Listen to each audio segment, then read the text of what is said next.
디모데 전서는 무엇을 말하는가? 바울은 유럽의 마게도냐 지역에서 에베소 교회 목회자 디모데에게 편지를 보낸다. 바울이 마게도냐에서 장기간 지체할 경우를 대비하여 나이 어린 디모데에게 교회의 목회 방법론을 제시하였다. 바울은 디모데에게 바른 진리의 선포와 교회의 직분자 세우기와 성도들에 대한 태도를 말하고 있다. 여기서 바울은 교회가 하나님의 집이요 살아계신 하나님의 교회요 진리의 기둥과 터라고 하였다. 일반적인 개혁주의의 참된 교회의 세 가지 표지는 말씀의 바른 선포와 성로의 바른 시행과 건증의 바른 시행이다. 디모데전서는 교회의 표지 가운데 말씀의 바른 선포에 대하여 강조하고 있다. 디모데전서에는 진리라는 단어가 5번이나 나타난다. 그리고 다른 교훈이라는 단어가 2번 나타난다.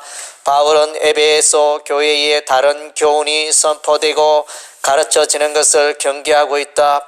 교회는 진리의 기둥과 터이므로 바른 진리의 선포는 예나 지금이나 너무도 중요하다. 마가복음 4장의 씨 뿌리는 비유에서 길가에 떨어진 씨를 새들이 와서 먹어버렸다고 했는데 여기서 씨는 하나님의 말씀이요 새들은 사탄이라고 하였다. 이처럼 사단은 진리의 힘을 알기 때문에 신속히 와서 말씀을 탈취하고 있다.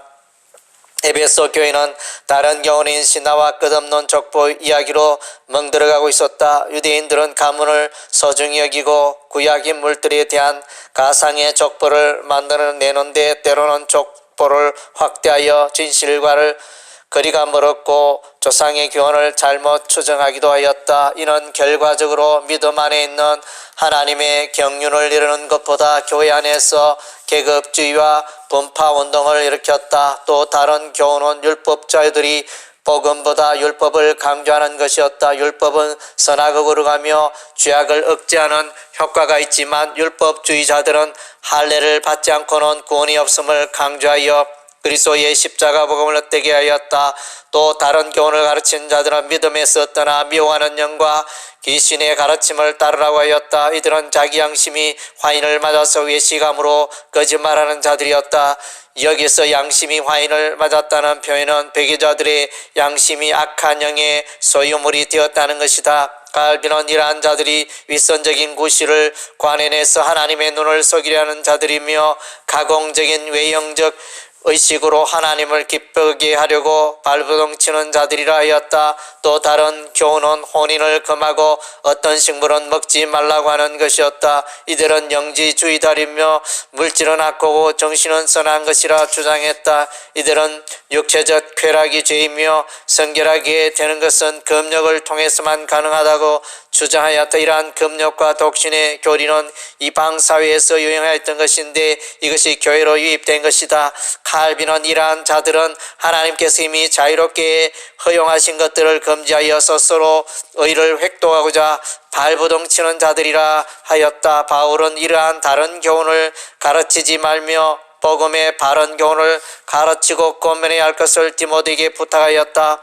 바울은 전에는 비방자요 박해자요 폭행자였으나 하나님의 긍휼로 복음 전하는 자와 사도의 직분을 얻게 됨을 감사하였다. 또한 바울은 디모데에게 장로의 회에서 안수받을 때 예언을 통하여 받은 은사를 가볍게 여기지 말고 목회자 직분에 전심전력 하라고 부탁하였다. 1장 18절에서 전에 너를 지도한 예언이라는 표현이 나오는데 이에 대하여 신학자 거스리는 디모데가 목회자로 안수를 받을 때 바울을 통하여 전달된 하나님의 예언으로 해석하였다. 디모데는 직분을 위하여 장로의 회에서 안수를 받을 때 하나님의 은사를 받았다. 사도들이 기도하고 안수하여 예루살렘 교회에 일곱 집사를 세웠듯이 에베소 교회도 이러한 직분자를 세워야 한다.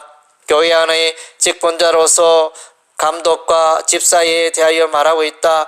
갈비는 감독이라는 명칭은 모든 목사를 포함시키고 있으며 각 장로단에서 자기 형제들을 주관하도록 선발된 자를 뜻하며 목사나 사역자 또는 장로와 동일한 용어라고 설명한다. 집사라는 명칭은 가난한 자들 보살피는 임무를 부여받은 간사들이라고 칼빈은 그 정의를 내리고 있다.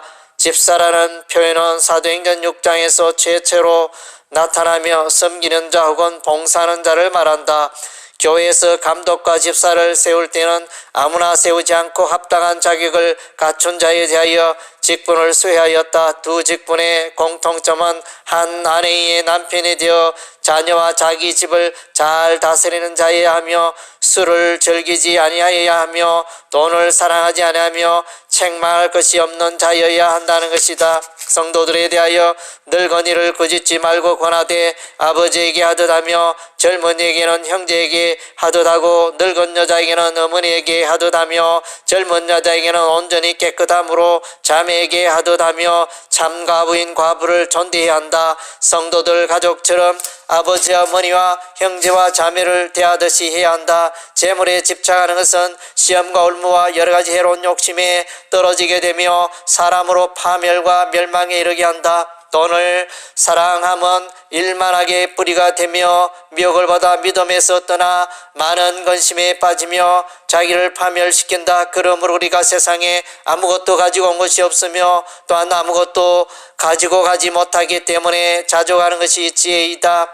영혼의 구원을 위하여 모든 사람을 위하여 간구와 기도와 도구와 감사를 하되 임금들과 높은 지위에 있는 모든 사람을 위하여 하여야 한다. 또한 각처에서 남자들이 분노와 다툼이 없이 거룩한 손을 들어 기도하여야 한다.